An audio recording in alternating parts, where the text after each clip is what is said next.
হযরত ইব্রাহিম খলিলুল্লাহ আল্লাহ দেওয়া পাথরের মধ্যে দাঁড়াইলেন। দাঁড়ানোর সাথে সাথে আল্লাহ পাথরকে ডাক দিয়া কয়, ইব্রাহিম খলিলুল্লাহর পায়ের দাগটা তোর সিনার মধ্যে রাখ।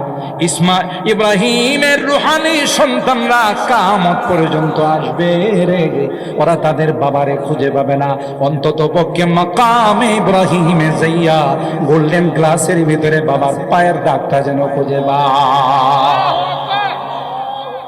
واتخذوا من مقام إبراهيم مصلى فيه آيات بينات مقام إبراهيم।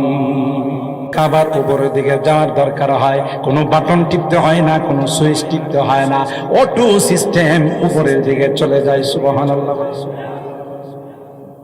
কাজ যখন শেষ হয়ে যায় আবার ওই পাথরটা